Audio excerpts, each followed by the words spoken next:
सहनावतु सहनौ भुनक्तु सह वीर्यं करवावहै तेजस्विनावधीतमस्तु मा विद्विषावहै। ओम शांति शांति शांति। बृहदारण्यक उपनिषद की 10वीं कक्षा। बृहदारण्यक उपनिषद के प्रथम अध्याय का 5वां ब्राह्मण आज प्रारंभ होगा और इस संसार को समझने के लिए अलग अलग ढंग से ये बातों को रखते हैं।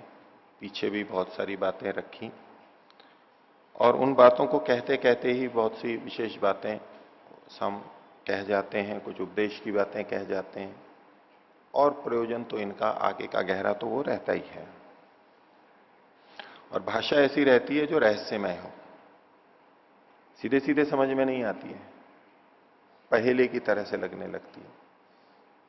उसको है फिर उसको खोलते भी हैं, बताते भी हैं, फिर भी वो विचारने के लिए अवसर रहता है कि इसमें और क्या चीज हो सकती है और ये कहना क्या चाहते हैं। उसमें हम एकाग्र होते हैं, एकाग्र होकर फिर और सोचते हैं उसको। तो देखिए इसकी प्रथम कंडिका, यत सप्त अन्नानि मेधया तपसा अजनयत पिता। पिता ने, ये पिता है कौन? जगत पिता परमात्मा। उसने सप्त अन्नानि, 7 प्रकार के अन्नों को मेधया तपसा अजनयत, मेधा तप से उत्पन्न किया। मेधा बुद्धि को कहते हैं, ज्ञान का प्रतीक है, और तप कुछ परिश्रम कर्म उसका प्रतीक है। और मेधया तपसा उसको इकट्ठा भी कर सकते हैं, ज्ञान रूप तप भी कह सकते हैं इसको।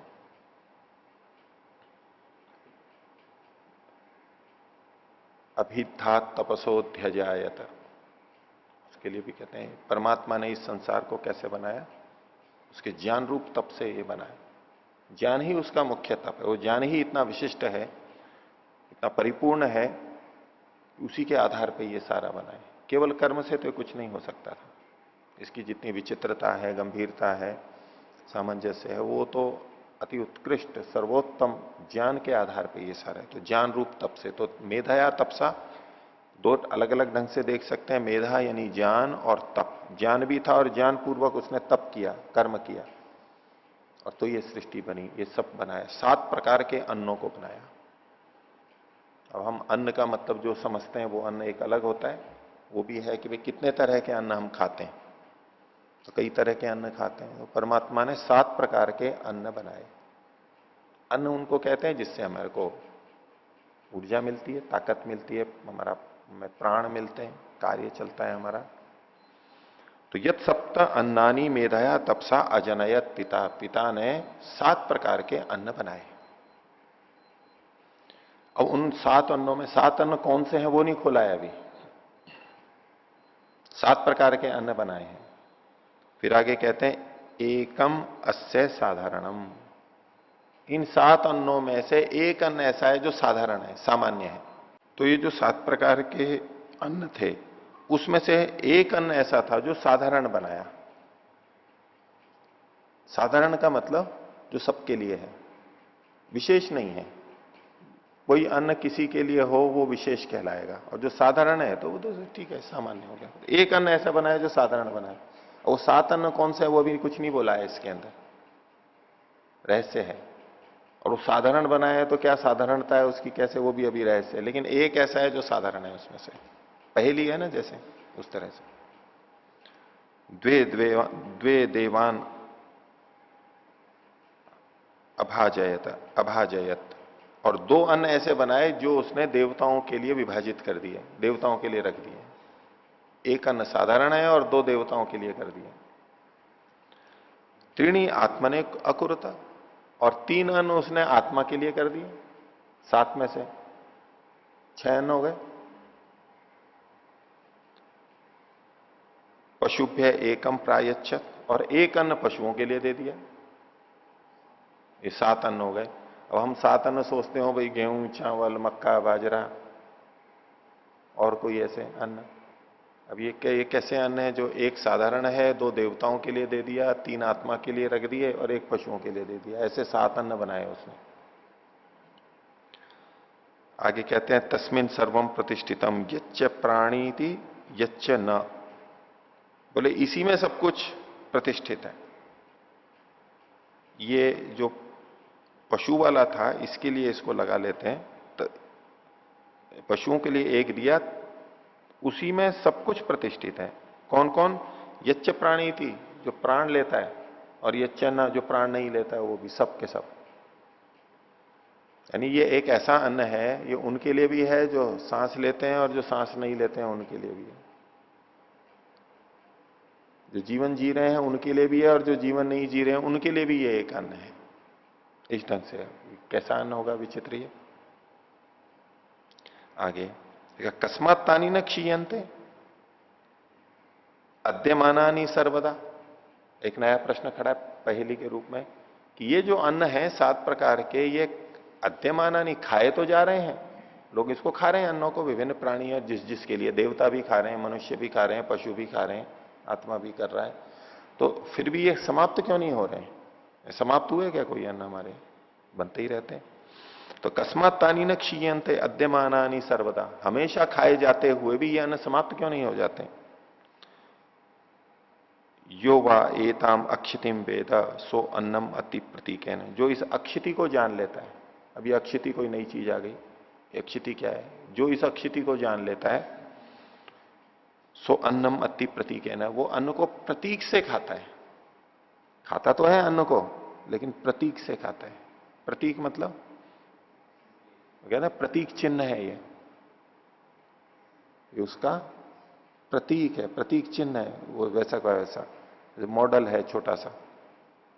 नाम को, नाम मात्र को बोले प्रतीक है ये, उसकी जगह पे ठीक वो चीज नहीं हो तो उसकी जगह किसी और का जो प्रतिनिधि के रूप में बैठा देते हैं। ये थोड़ा सा जो होता है, बोले किसी को कुछ भेंट देते हैं, बोले बोले नहीं इतना इतना क्यों दे रहे हैं? बोले नहीं ये तो प्रतीक मात्र है, और दे अधिक भी रहा है, लेकिन बोले ये तो बस प्रतीक मात्र है, नाम मात्र का है, आपको दे रहे हैं। तो कई बार ज्यादा देते हुए भी बोलते हैं कि प्रतीक मात्र है, और कई बार जब अधिक नहीं दे रहे होते हैं, कम ही दे रहे होते हैं, तो थोड़ा सा संकोच भी होता है कि भाई हम ज्यादा नहीं दे रहे हैं, तो बोले जी बस थोड़ा सा प्रतीक मात्र में भेंट कर रहा हूं मैं, एक नाम मात्र के लिए, शगुन के लिए बोल देते हैं।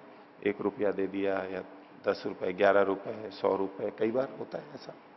ये प्रतीक मात्र के लिए दे रहा हूं मैं, ज्यादा तो मैं कुछ नहीं कर सकता हूं। तो जो इस अक्षिति को जान लेता है वो अन्न को खाता है प्रतीक से। अभी प्रतीक क्या है ये विचारने की बात है।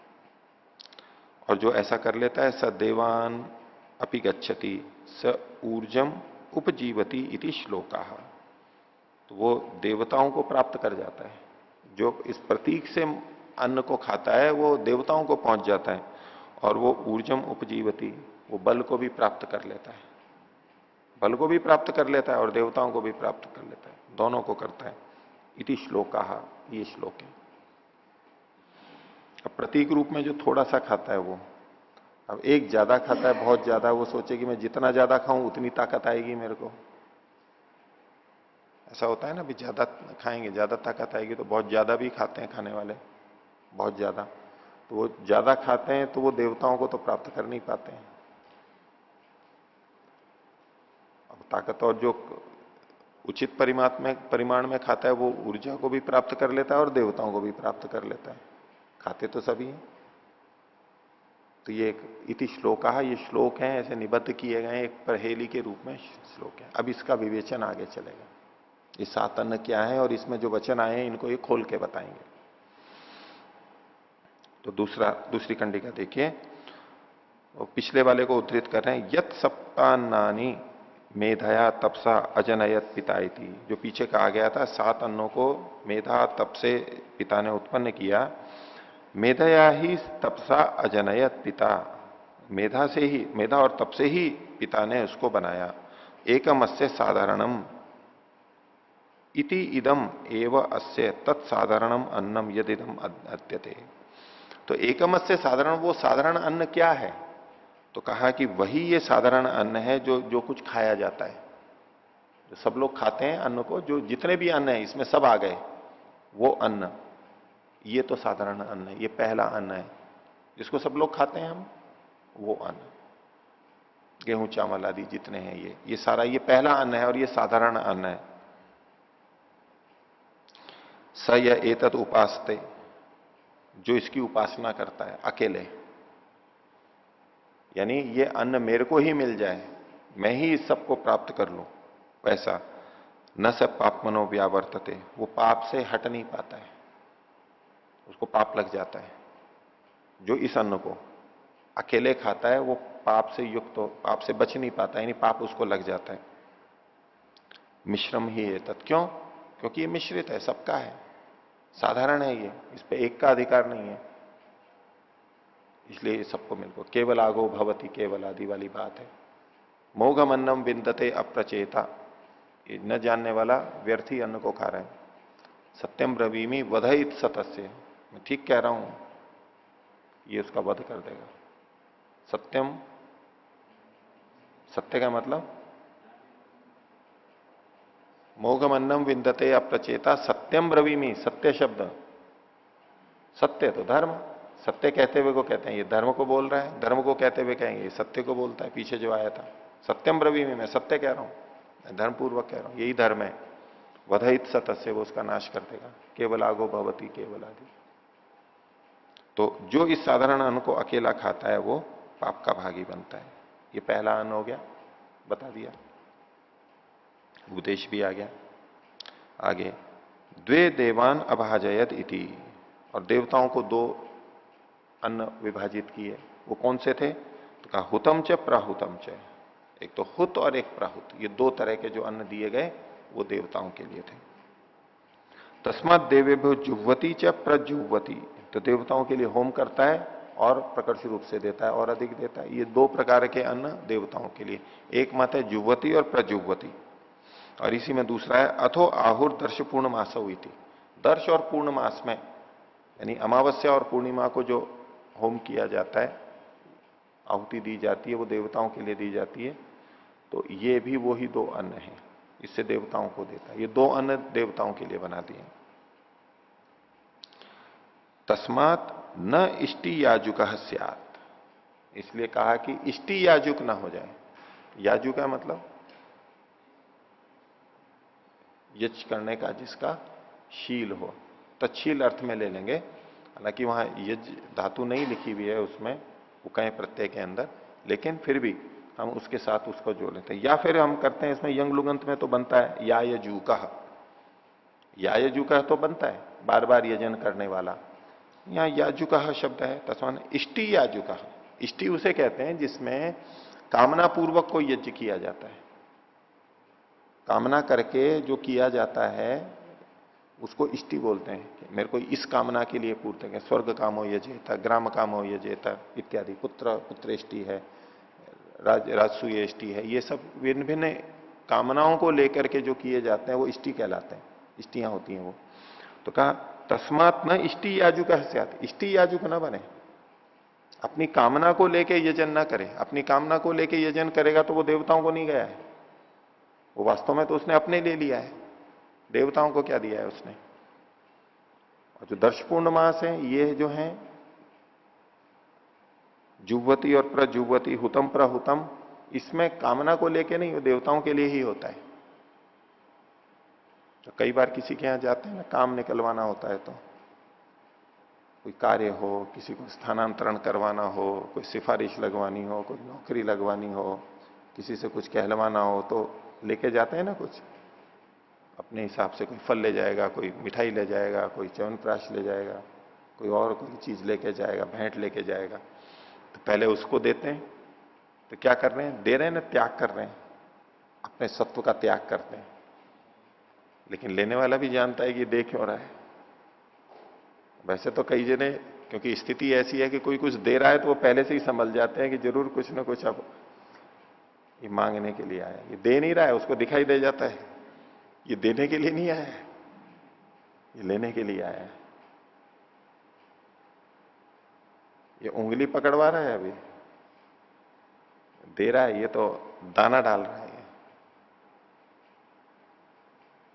मछुआरा जैसे वो इतना सा डालता है ना, तो मछलियां सोचें कि हाँ ये कुछ देने के लिए आया है, कुछ दे दिया है इसने, परोपकारी है, वो मछली को लेने के लिए आया है। तो इस ढंग से जो किया जाता है, जो ऐसा जो दिया जाता है जिसमें कुछ हमारी कामना होती है, वो अपने लिए तो होता नहीं, वो देवताओं के लिए नहीं है। देवताओं के लिए वो है जो बस देवताओं के लिए ही होता है, उसी के लिए, उससे उससे बदल करके वो कामना नहीं कर रहा है। ठीक है, वो अपने आप दे दे कर दे वो, लेकिन वो वैसी कामना लेके नहीं। इसलिए कहा तस्मात न इष्टि याजुक कैसे आते, क्योंकि इष्टि याजुक जो होगा वो अन्य देवताओं को नहीं जा रहा है वास्तव में, वो तो वो खुद ही ले रहा है, खुद अपने लिए कर रहा है। जीवन ऐसा रहता है कि उसमें इष्टि याजुकों का भी पता लगना चाहिए कि ये इष्टि याजुक है, हमारे पास हम दान देने के लिए आया है, कुछ करने के लिए आया है, तो वो दान देने के लिए आया है या कुछ अपने लिए प्रयोजन सिद्ध करने के लिए आया है, नहीं तो फंस जाते हैं फिर। तो इष्टि याजुक नहीं होना चाहिए, वो फिर देवयाजी नहीं हो पाएगा, देवताओं को नहीं देगा। तस्माद न इष्टि याजुक। आगे पशुभ्य एकम प्रायच्छत इति तत्पय। पशुओं के लिए भी एक अन्न दिया उसने, वो अन्न कौन सा था? बोले पय, दूध था। दूध भी एक अन्न है, अलग तरह का अन्न है। पय का कुछ लोग जल भी लेते हैं अर्थ, यहां पर दोनों जगह घटाते हैं। तो पशुभ्य एकम प्रायच्छदिति तत्पय, तो पयो ही एव अग्रे मनुष्याश्च पशुश्च उपजीवंती।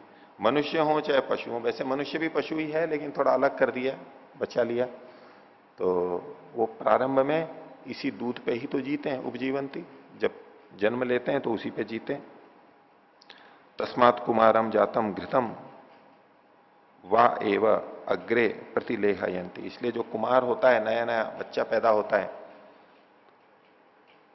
उसको घी चटाते हैं, शहद भी चटाते हैं, वो भी है प्रक्रिया, घी भी उसके चटाया जाता है। घी तो घी कहां से आता है? पह से ही आता है, उसका भोजन है, उसको प्रारंभ में दिया जा सकता है, उसके लिए पयो अग्रे मनुष्य, ये हो गया। तस्मात् कुमारम जातम घृतम व एव अग्रे प्रतिलेहयंती, एक तो ये, और दूसरा का स्तनम व अनुधापयंती, अथवा उसको स्तन पिलाते हैं, यानी दूध पिलाते हैं, अपनी अपनी मां का दूध पीते हैं। अथ वत्सम जातम आहु अतृणद इति, अतृणाद इति। इसलिए जो उत्पन्न हुआ हुआ बच्चा होता है उसको कहते हैं अतृणाद, जो तृण को नहीं खाता है। तृणम न अति इति, तृण को नहीं, तिनके को नहीं, घास को नहीं खाता है वो शुरू में, कुछ समय बाद में घास को खाने लगता है, तो दूध ही पे ही वो निर्भर करता है। तस्मिन सर्वम प्रतिष्ठितम यच्च प्राणीति यच्च न इति, तो उसी में सब कुछ प्रतिष्ठित है। ये जो कहा गया था, ये किसके संदर्भ में था? वो पय के संदर्भ में था, इसलिए कहा पयसी ही इदम सर्वम प्रतिष्ठितम यच्च प्राणी इति यच्च न इति।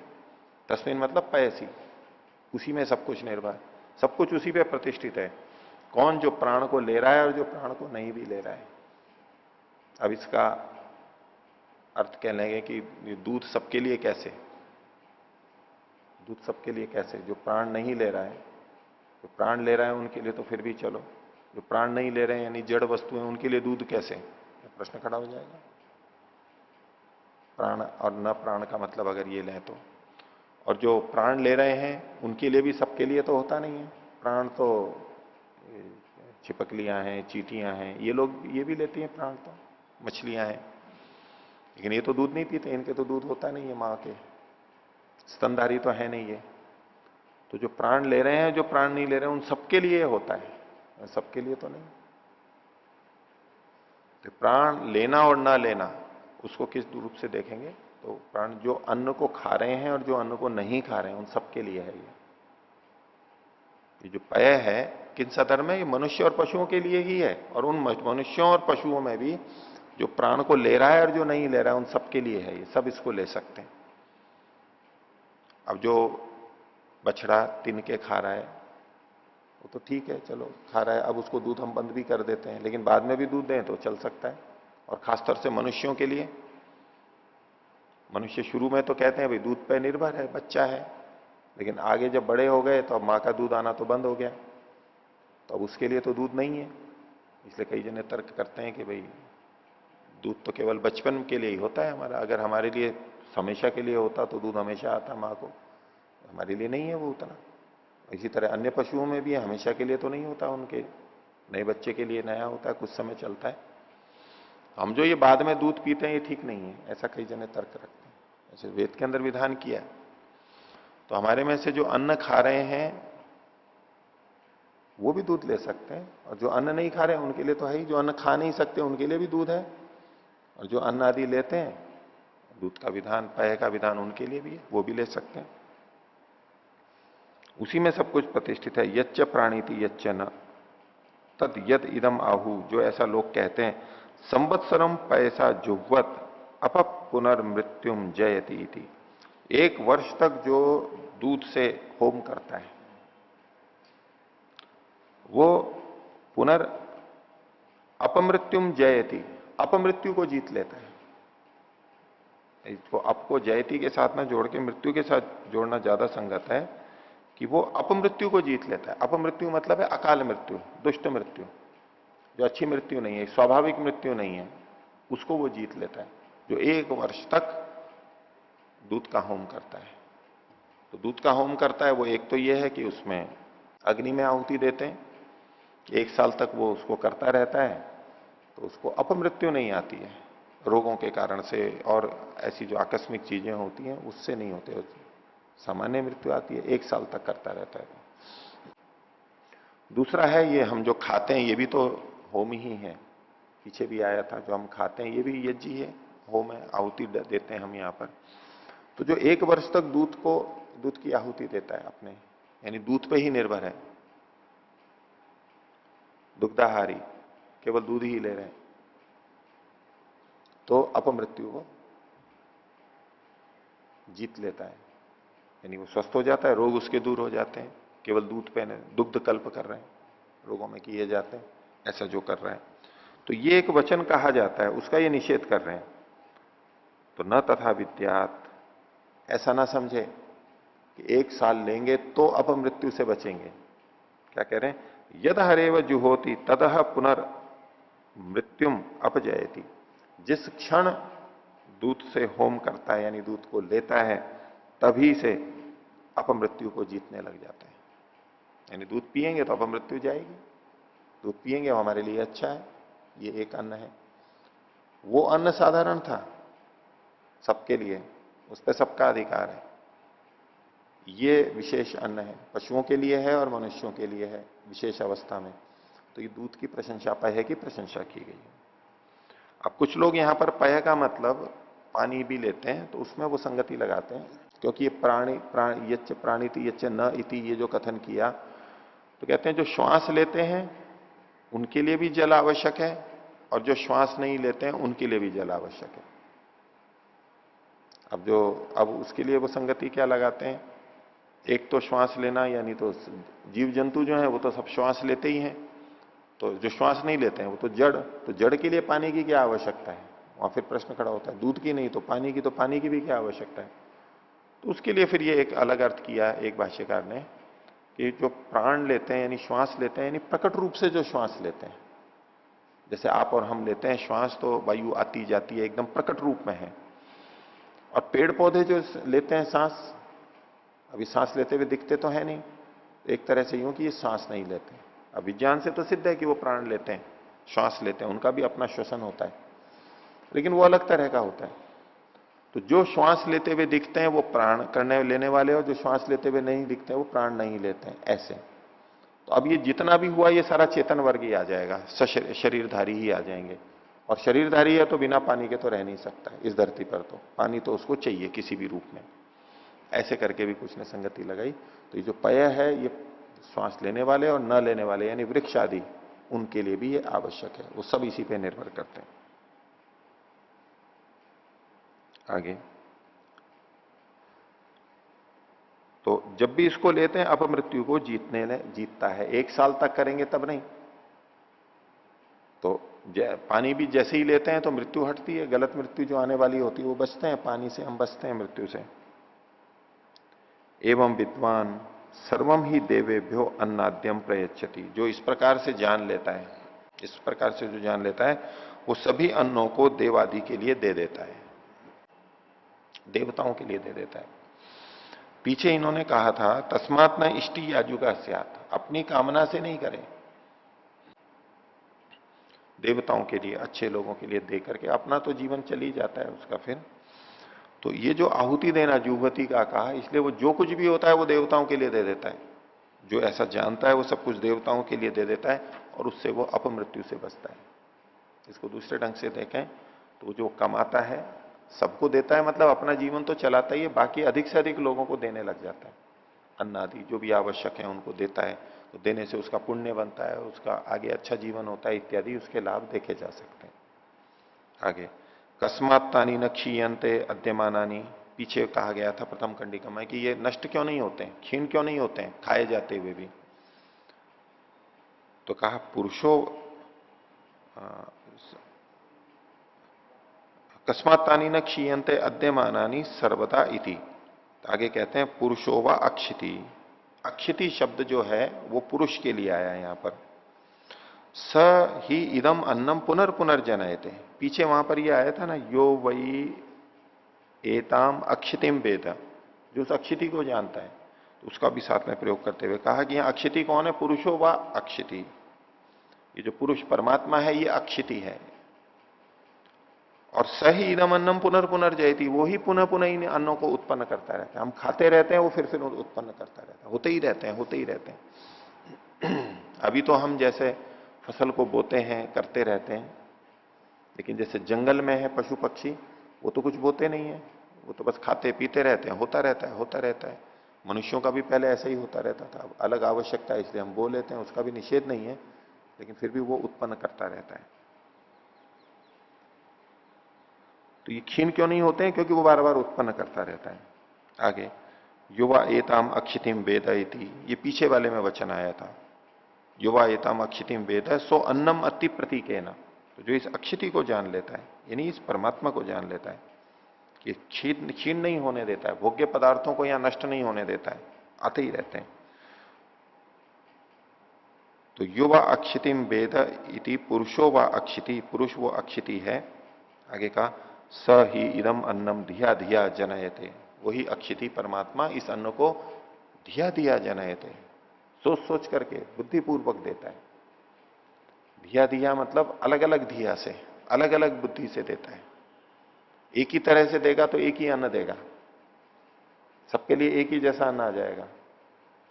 धिया धिया मतलब इसके लिए ये अन्न, इसके लिए ये अन्न, इस ऋतु में ये अन्न, इस ऋतु में ये अन्न, इस स्थिति के लिए ये अन्न, इस स्थिति के लिए ये अन्न, ये जो अलग अलग सोच करके दे रहा है, ये धिया दिया है, अलग अलग बुद्धि से देता है। एक ही जैसा है, एक मशीन चल रही है एक ही जैसी है, तो वो तो एक ही चीज निकालती चली जाएगी। अब ये उत्पादन करना है, अब ये उत्पादन करना है, अब ये करना है, इतना ये करना है, इतना ये करना है, इसमें ये परिवर्तन करना है। ये जो विविधता हमारे को दिखाई दे रही है, उसके संदर्भ में देखें कि परमात्मा अन्नों को उत्पन्न कर रहा है धिया धिया, बुद्धि बुद्धि से, अलग अलग बुद्धियों से कर रहा है, अलग अलग सोच से कर रहा है। ये रोग होगा तो इसके लिए ये कमी होगी तो उसके लिए ये, इसके पोषण के लिए ये, ऐसे अलग अलग अन्नों को उत्पन्न कर रहा है। धिया धिया जनयते कर्म भेर यद्धाई तत् न कुरियात क्षीयते है, अपने कर्मों से अगर ये नहीं करे तो ये क्षीण हो जाएगा, लेकिन ये वो लगातार कर्म करता रहता है, इनको बनाता रहता है, इसलिए क्षीण नहीं होते। आगे सो अन्नम अति प्रतीकेना इति, ये पंक्ति भी पीछे आई थी, सो अन्नम अति प्रतीकेना, प्रतीक रूप में अन्न को लेने लगता है। तो ये प्रतीक क्या है, तो कहते हैं मुखम प्रतीकम, मुख ही प्रतीक है, मुख है हमारा ये प्रतीक।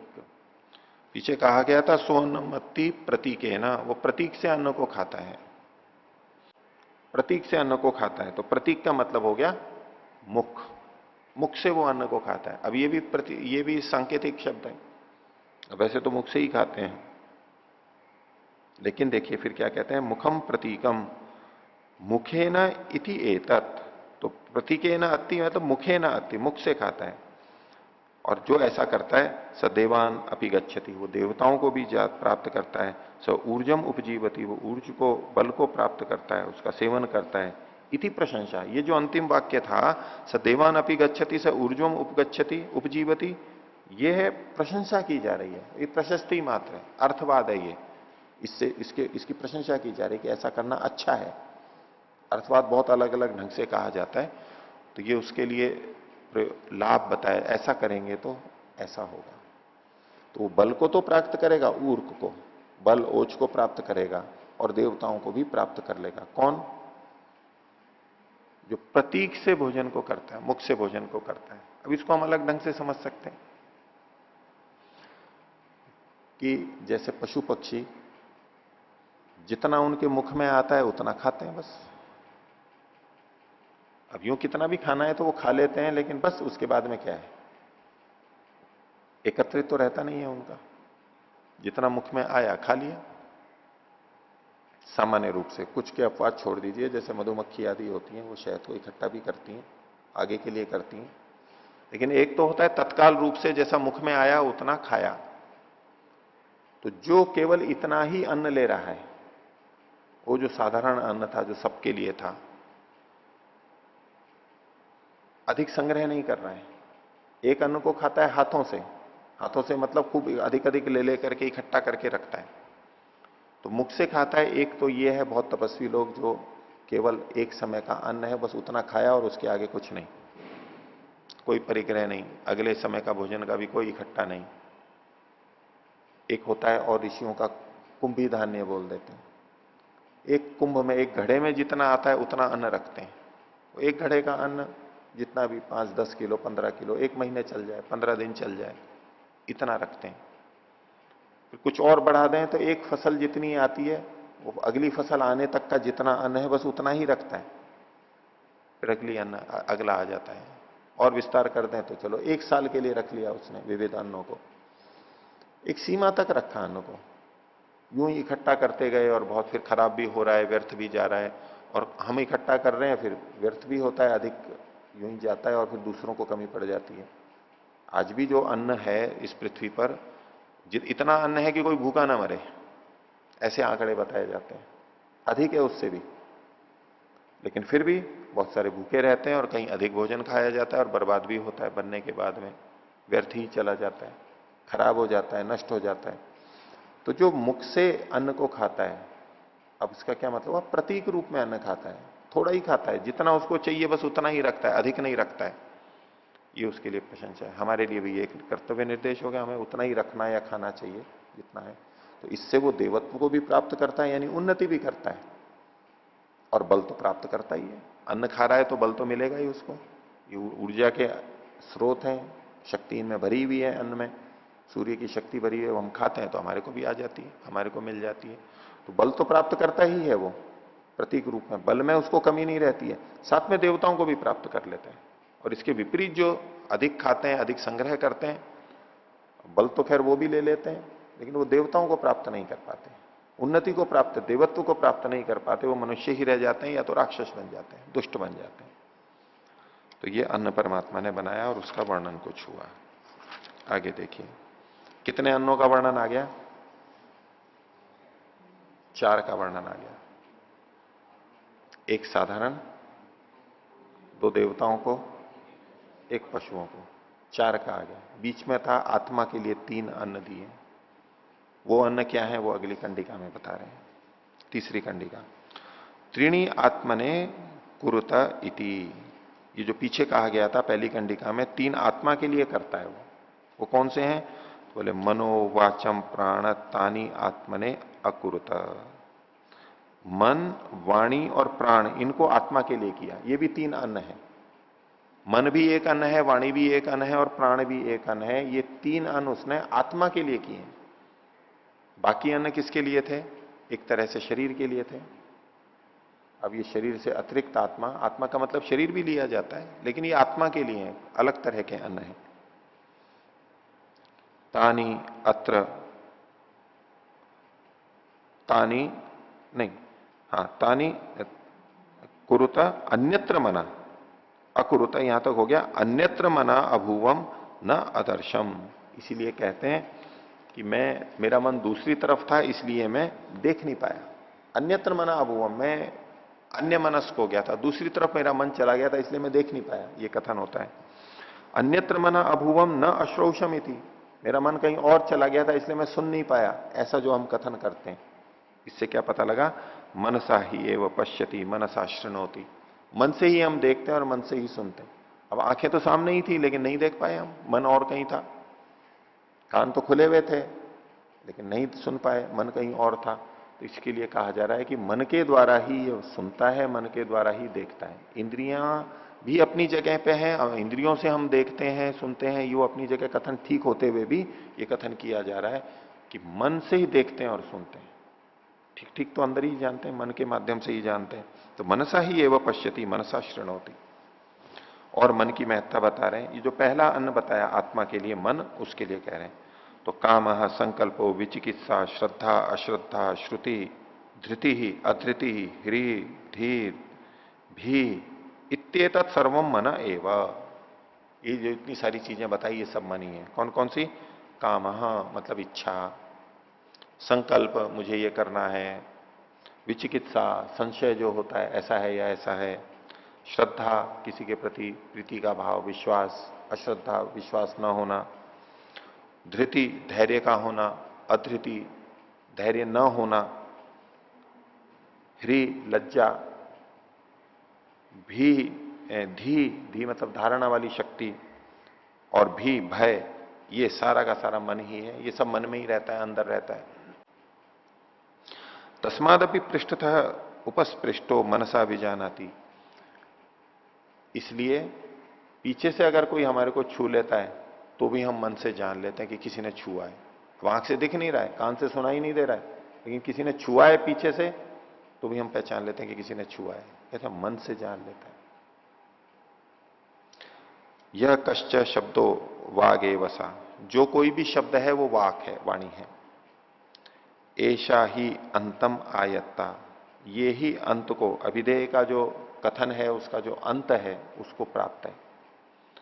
अगर कुछ हम कहना चाहते हैं अच्छे से अच्छा तो वो वाणी के माध्यम से ही कहा जा सकता है। बिना वाणी के हम सारा प्रकट नहीं कर सकते। हमें जितना स्पष्ट करना है वो हम मन से वाणी के द्वारा जब बोलते हैं तब हम कर पाते हैं। यद्यपि कुछ स्थितियां ऐसी बनती हैं कि जो जो बात वाणी से नहीं कही जा रही है वो भावों से दूसरे ढंग से कह दी जाती है, संकेतों से पता लग जाती है, वो तो ठीक है। लेकिन फिर भी अगर हम कुल मिलाकर के देखेंगे कि हम केवल भावों से संकेतों से कहना चाहेंगे तो इतनी बातें नहीं कह सकते, वाणी से तो हम कह सकते हैं। तो ऐशा ही अंतम आयत्ता, ऐशा ही न, लेकिन इसको कोई अंत, इसके अंत को किसी ने नहीं पाया है।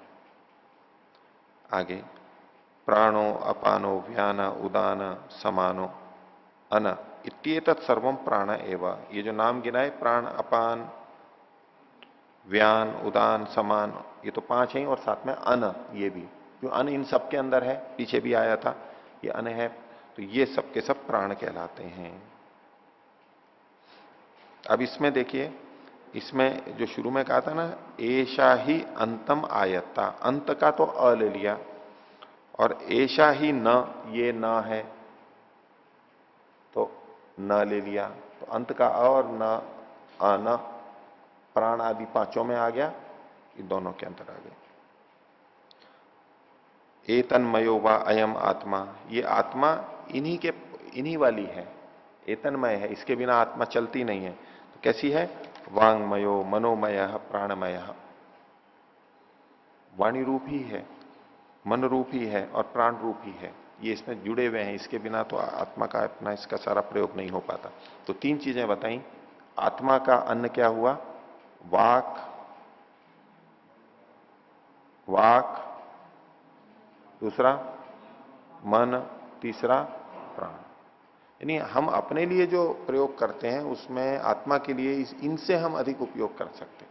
अब प्राण के बिना तो, श्वास प्रश्वास के बिना तो जी ही नहीं सकते हैं, उस दृष्टि से तो ठीक है। और वाणी का बहुत महत्व है और मन का उससे भी ज्यादा है।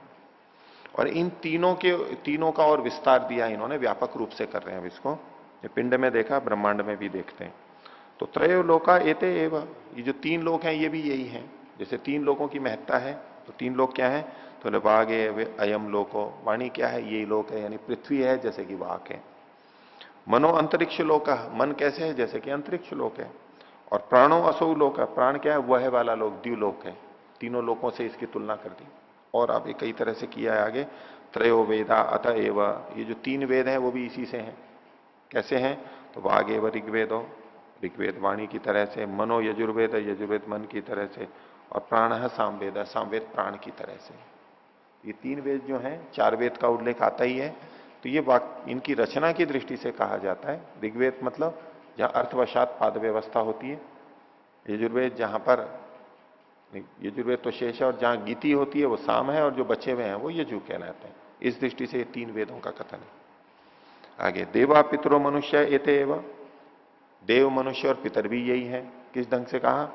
तो वाग एव देवा, वाणी है वो देव है, मन पितर है, मन पितर है, और प्राणो मनुष्य, मनुष्य प्राण है। इस तरह विभाजन कर दिया। और आगे कर रहे हैं, पिता माता प्रजा एते एव, पिता माता और प्रजा, पिता माता और प्रजा मतलब तो संतान, ये भी यही है। कैसे?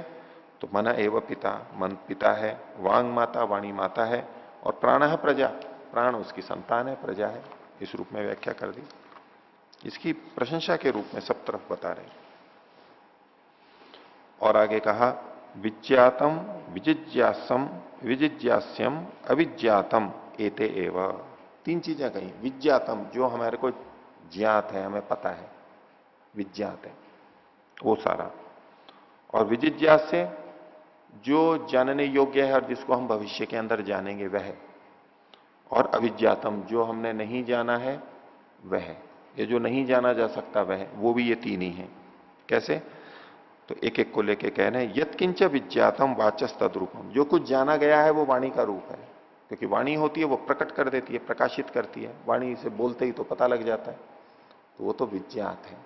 जो जितना भी विज्ञात है वो वाणी के रूप में है, उसको वाणी कह देते हैं, प्रकाशित है वो। वाग ही विज्ञाता, वाणी ही जानने वाला है। वाग एनम तत् भूतवा अवती, वाणी है वो इसको विज्ञात करके इसकी रक्षा करती है। ज्ञान रूप होकर के, विज्ञान रूप होकर के ये हमारी रक्षा करती है। तद्भूतवा अवति।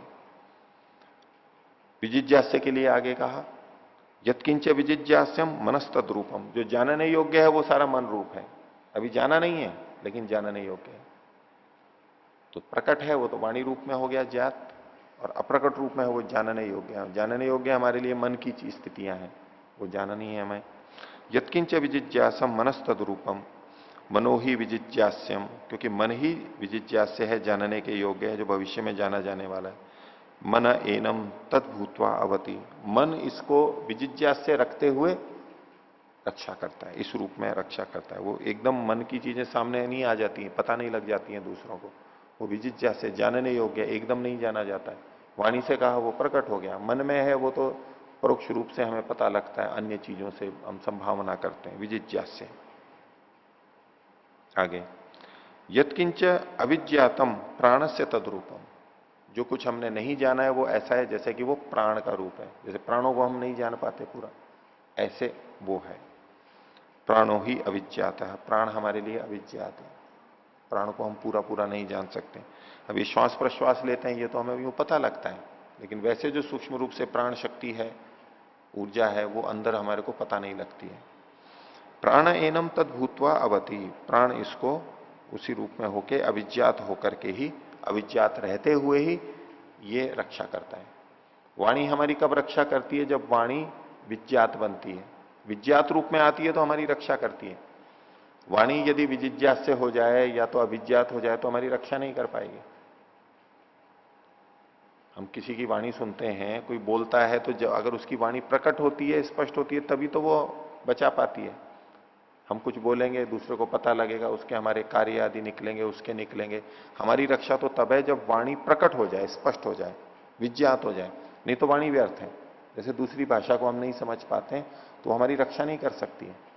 तो वाणी तो वास्तव में तभी कहलाएगी वो, जब वो विज्ञात को, और वो विज्ञात को ही बताती है और स्वयं भी ज्ञात रूप होती है। और मन है वो विजिज्ञात से है, ज्ञात नहीं होता है। अगर मन पूरा ज्ञात हो जाए तो भी नहीं चलेगा काम। तो वो अविज्ञात विजिज्ञास से रहता है। जाना तो जा सकता है, थोड़ा थोड़ा जाना जा सकता है, प्रयास से जाना जा सकता है, इसी में उसकी महत्ता। इसी तरह वो हमारी रक्षा करता है। और प्राण है वो तो अविज्ञात होते हैं हमारी रक्षा करते हैं। तो प्राण एनम तद्भूतवा अवति। तो आज का जो पाठ हुआ इसमें किसी को कुछ पूछना है या कहना है तो बोलिए।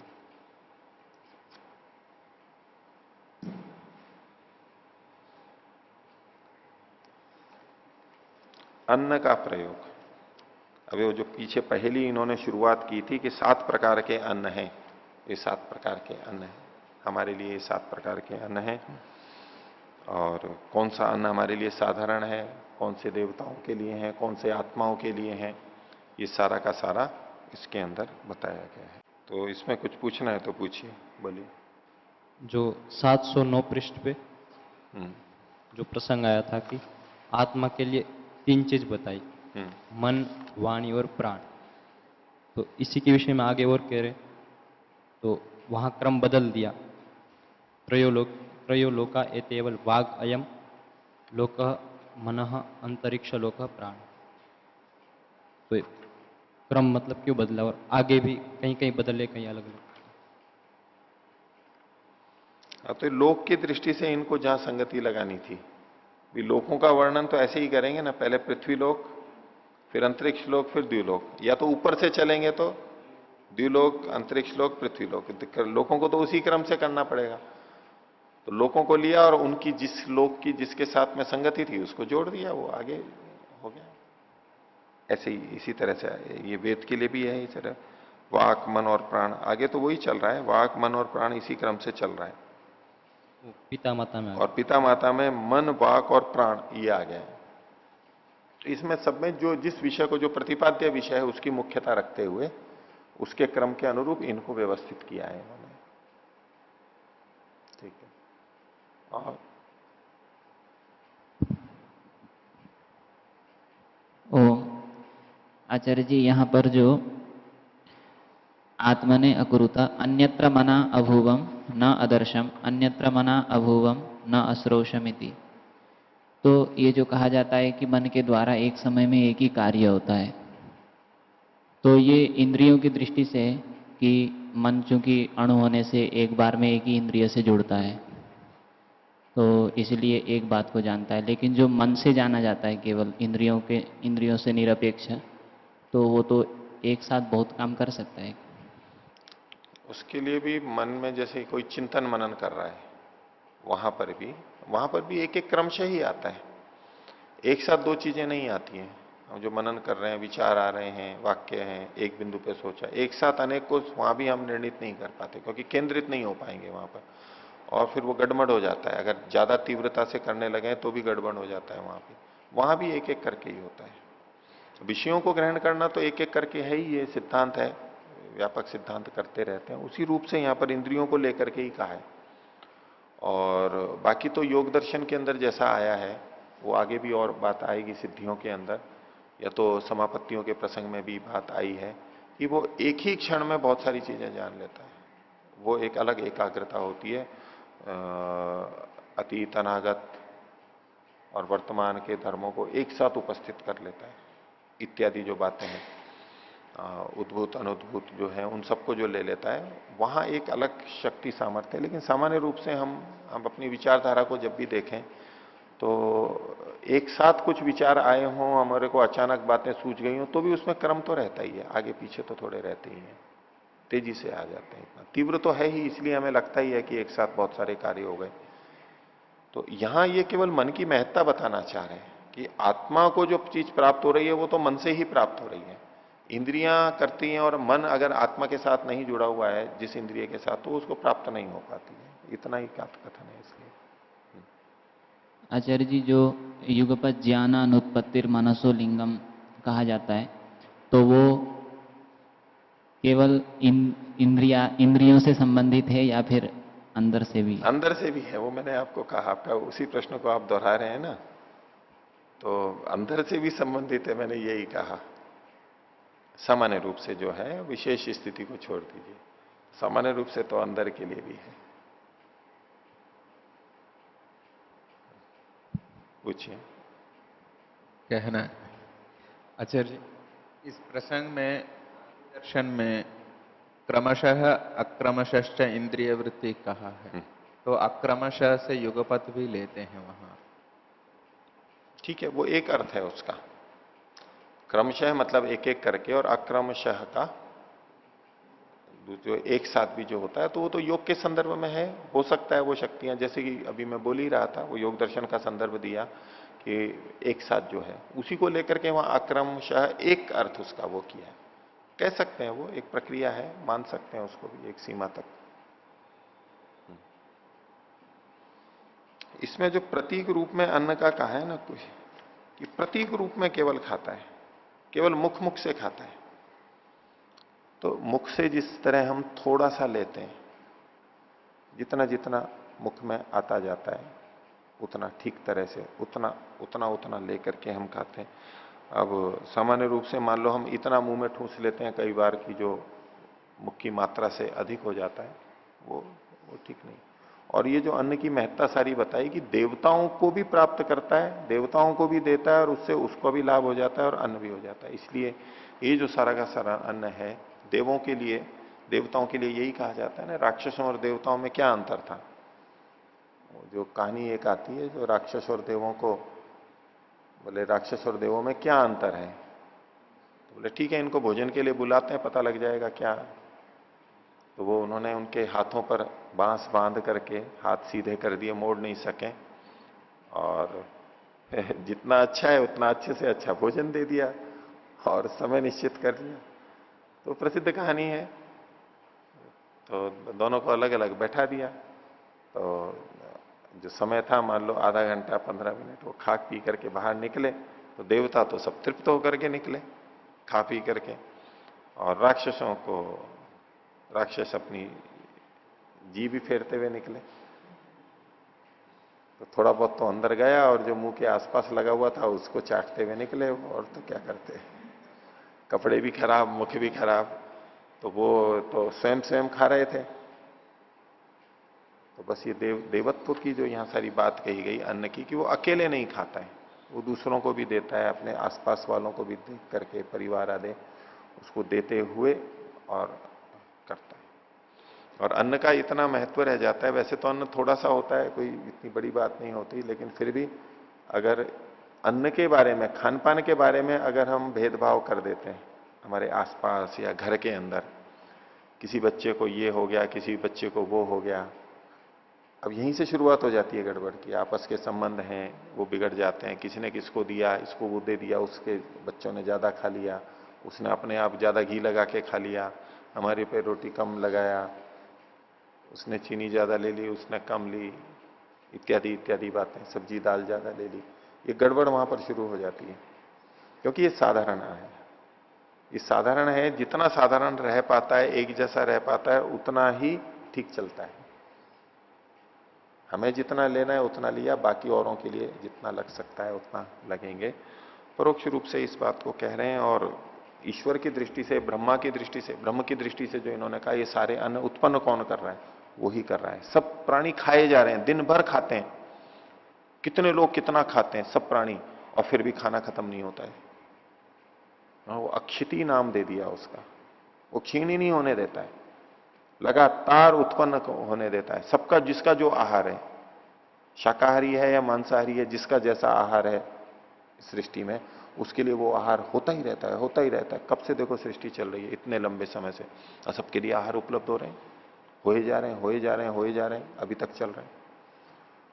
तो समाप्त नहीं होने देता है। ये उस परमात्मा की कृपा को, भाव को हम मन में रखेंगे कि वो हमारे लिए अन्न को दे रहा है और उसका कुछ प्रयोजन है, और हमारे लिए जितना नियत किया है हम उतना लेते हुए चलेंगे, तो ये जीवन में अच्छा अच्छा चलता जाएगा। तो परमात्मा ने देखो मेधा और तप से इस सारे कार्य को किया। मात्र मेधा से भी नहीं होता है और मात्र कर्म से भी नहीं हो पाता है। तो आज का पाठ इतना ही रखते हैं। प्रणाम। ओ